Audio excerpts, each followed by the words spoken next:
Et bonjour tout le monde, j'espère que vous allez bien, c'est déjà la 4e vidéo de la chaîne.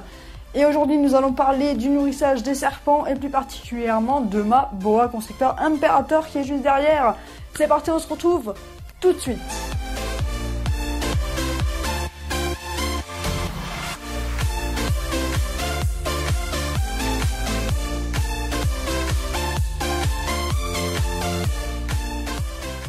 Je nourris mes serpents uniquement au décongelé, ça veut dire que j'achète des rats, des souris congelés en magasin ou sur internet. Je ne nourris pas au vivant. Alors pourquoi il ne faut pas nourrir au vivant? Parce que ça peut être dangereux. Le vivant peut se défendre. Quand le serpent a attrapé par exemple une souris ou un rat vivant, le rat peut se défendre et mordre ou griffer très violemment le serpent. Alors ma boa, quand je l'ai adoptée, elle avait déjà une petite marque sur le flanc avec donc c'est une marque de morsure de rat. Et c'est vraiment, ça vient de ça, tout simplement. L'ancien propriétaire a dû donner au vivant et elle a été gravement blessée sur le côté. Bon là ça a l'air d'aller mieux, je l'ai et j'ai eu aucun souci à part sur les mus. Mais voilà, à part ça tout va bien. Ensuite alors, vous voyez bien que j'utilise du congelé. Donc là on est sur du rat de 150 à 200 grammes, donc c'est un rat moyen. C'est le dernier qui me reste pour ma boa. Et je vais bientôt en chercher d'autres.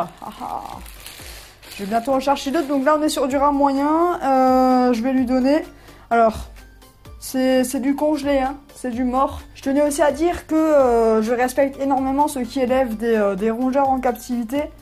Ça veut dire ceux qui ont des souris, des rats, des hamsters, tout ça, tout ça.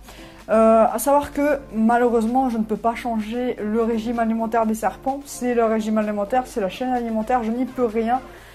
C'est comme si, je sais pas, c'est comme si à votre rongeur je vous demanderais de ne plus lui donner de graines, c'est pas possible, de plus lui donner de foin, des choses comme ça, c'est vraiment pas possible. Là on est vraiment sur du rongeur, on n'a pas le choix, c'est l'alimentation principale des reptiles. Nous-mêmes, nous mangeons des animaux, donc du bœuf, des choses comme ça. Voilà, moi je n'y peux rien, alors je veux vraiment pas lancer de débat là-dessus, j'aimerais juste qu'on mette les choses à plat, que tout le monde respecte tout le monde, et puis que chacun puisse s'occuper de ses bêtes dans les meilleures conditions. Voilà. Je prends un bac avec de l'eau chaude du robinet, donc l'eau la plus chaude du robinet, et je place le rat dedans. Hop. Ou les souris, hein, peu importe.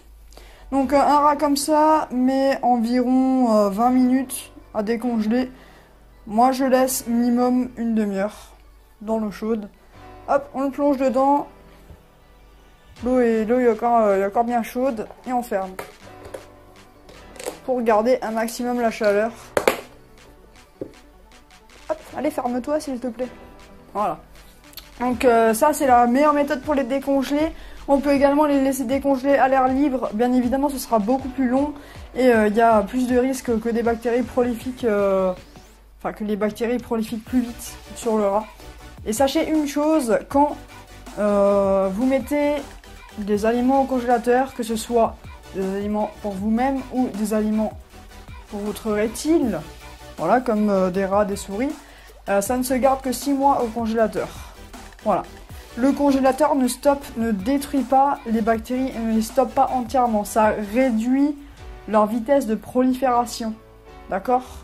Donc il faut vraiment, voilà, au bout de 6 mois, et après stop. Vous virez ce que vous avez en rongeur, tout ça, vous virez, vous rachetez du congelé frais et voilà. Surtout que si vous achetez en boutique, en animalerie ou autre, ça fait peut-être déjà 2 semaines, 3 semaines, 1 mois qu'ils sont dans le congélateur. Il faut aussi veiller à ce que le rat soit bien décongelé. Je dis le rat parce que là j'ai un rat, ou la souris, ou un lapin si vous avez vraiment du très gros serpent, ou le poussin ou autre, soit vraiment bien décongelé à cœur. Ensuite, deuxième question, comment nourrir le serpent, donc en terrarium ou à l'extérieur? Alors moi, je préfère nourrir le serpent dans le terrarium. Ma boa, elle a quasiment toujours été nourrie dans le terrarium depuis que je l'ai. Ça fait plusieurs mois que je l'ai et voilà, je l'ai toujours nourrie en terrarium.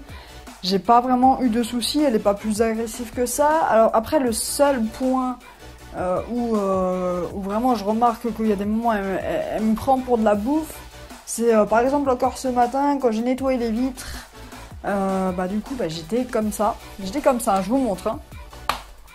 Hop, j'étais comme ça en train de frotter les vitres et j'ai pas fait attention à la cachette de ma bois, enfin elle était cachée ici, dans la cachette juste ici, au point chaud. Et je me suis retournée, j'ai un peu regardé et j'ai vu qu'elle était à 5 cm de ma main. Hop, donc elle voulait vraiment me croquer. C'était, elle m'a pris pour de la bouffe, tout simplement à cause des vibrations et du mouvement que je faisais avec mon bras pour nettoyer l'intérieur des vitres. Parce que ces vitres-là, je peux pas les sortir. Voilà.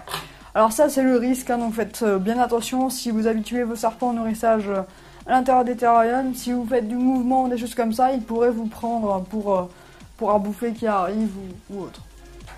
Mais voilà, moi, je suis pour le nourrissage en terrarium. Je vois pas pourquoi on pourrait pas les nourrir hors terrarium. Après, ok, ça dépend de votre substrat. Si vous avez du substrat de coco, ne nourrissez pas en terrarium parce que s'il avale un gros copeau de ce substrat, ça va lui faire une occlusion. Moi, comme j'ai du snake bedding, y a quasiment aucun risque, surtout pour du serpent de ce gabarit. S'il avale 2-3 petits filaments de snake bedding, ça ne lui fera rien du tout. Il va le digérer et l'évacuer. Voilà. À savoir que le snake bedding, c'est du substrat de chanvre. Ok. Donc, ce qu'on va faire, c'est qu'on va laisser le rat décongeler tranquillement. Et je vais vite aussi vous expliquer comment je nourris mes serpents. Alors moi, j'utilise pour ma bois cette pince que voici. Donc c'est une pince à déchets à la base qui est fait pour les déchets, qui n'a jamais servi à ramasser des déchets, que j'ai acheté neuf sur Amazon pour pas grand chose. Et ça fait vraiment très bien l'affaire. Alors j'ai regardé les prix sur les sites spécialisés et j'ai vu les prix des pinces, des pinces longues. Voilà. Et j'ai fait, mais c'est vraiment... Enfin, ok, le prix est peut-être justifié. Mais après, voilà, quand je peux avoir ça pour la moitié du prix, et ça fait vraiment très bien l'affaire, quoi. Genre vraiment très bien à nourrir, il n'y a pas de souci. Je prends le rat et je lui présente. Ça fait super bien l'affaire, c'est sécure. Je peux lâcher le rat, faire ce que je veux. Il y a une bonne distance entre le rat et ma main. Pour la moitié du prix, je vois pas... Voilà, il n'y a pas à chier, hein, tout simplement. Et pour nourrir mes autres serpents, donc couleuvres, tout ça, j'utilise une simple pince que vous pouvez trouver dans les magasins spécialisés, par contre. Voilà. Pour attraper les petits rats et tout, ça suffit largement. Il n'y a pas besoin de plus grand. On va laisser maintenant cette fois-ci vraiment décongeler le rat. Ça va durer une bonne demi-heure, je pense. Et voilà, le rat est bien décongelé. J'ai bien laissé 45 minutes dans l'eau chaude. Là maintenant l'eau elle est froide, j'ai vérifié, le rat est bien décongelé. Et ce qu'on va faire, c'est que je vais le passer au sèche-cheveux, étant donné que je nourris en terrarium et qu'il y a du substrat, pour éviter que le substrat accroche au poil de la souris ou du rat. Si vous nourrissez avec du substrat en fond, je vous conseille vivement de le sécher. Donc, on va sortir le rat déjà du bac d'eau. Alors là, on voit bien, on vérifie bien qu'il soit bien décongelé. Donc en tâtant le ventre, qu'il soit plus froid et dur. Qu'il n'y ait plus de glaçons à l'intérieur. Hop. Ma bois, elle est comme une folle. Là, elle a vraiment senti que j'allais la nourrir. Elle a senti le rat, là. Hop. Pour l'instant, on va mettre tout doucement ça de côté. Alors, on va sécher le rat au sèche-cheveux. C'est parti.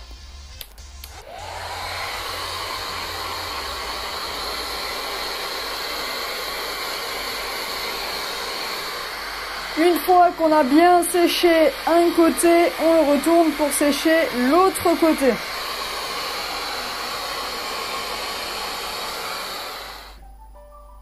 Et voilà, donc on a fini de sécher le rat. Il est bien sec, les poils ne sont plus très humides. Un tout petit peu encore, je vais peut-être encore passer un petit coup hors caméra.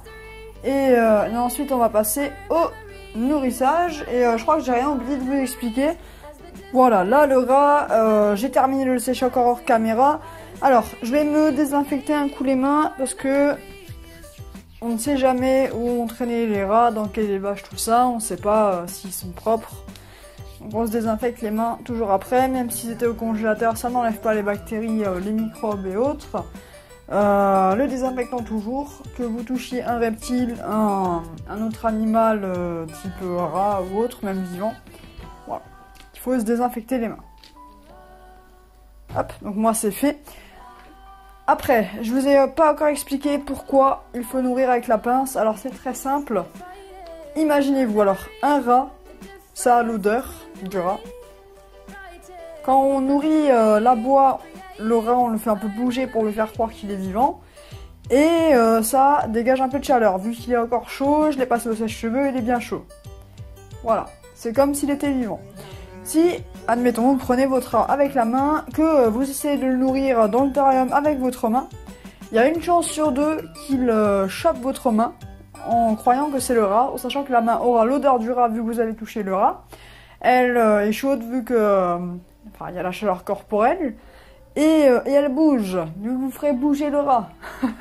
Donc je vous conseille vivement d'utiliser une pince, hein, c'est beaucoup mieux, c'est voilà, c'est beaucoup plus sécurisé quoi. Donc on va passer au nourrissage et on se retrouve tout de suite au plus près de l'action. Allez, à tout de suite.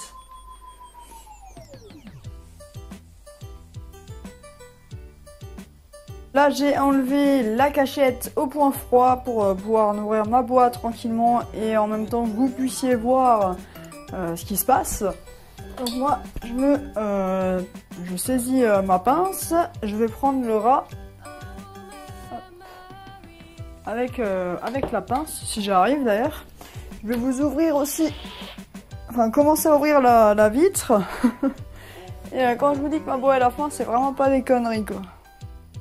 Donc là j'ai pris le rat avec la pince, je vais ouvrir un petit peu plus et je vais lui présenter. Donc ça va aller très vite.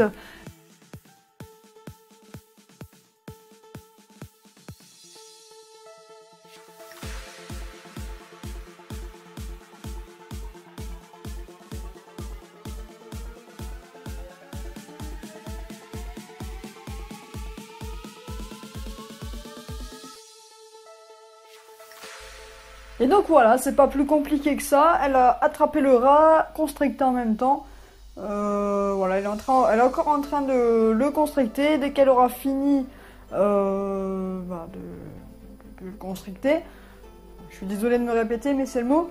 Elle se fera un peu saliver, ça veut dire qu'elle va un peu passer la langue dessus, tout ça. Et puis après, elle va se mettre à l'avaler tout entier. Donc ça, c'est vraiment la façon qu'ont les serpents constricteurs pour se nourrir. Donc ils attrapent la proie et ils la constrictent. 4 fois que je l'ai dit, hein. Ouais. Bon, en tout cas, on va se laisser là. Je vais vous filmer un petit peu quand il est en train d'avaler la proie. Et puis on va se quitter. Moi, en tout cas, ça me fait vachement plaisir d'avoir pu sortir ma 4e vidéo déjà. Et c'est pas fini, j'ai encore tellement de choses à vous montrer, tout ça. Voilà, donc c'est pas fini, c'est pas fini. Bye bye tout le monde, et puis bonne journée, bonne soirée, et surtout, portez-vous bien, et prenez soin de vos animaux et de vous-même. Allez, ciao!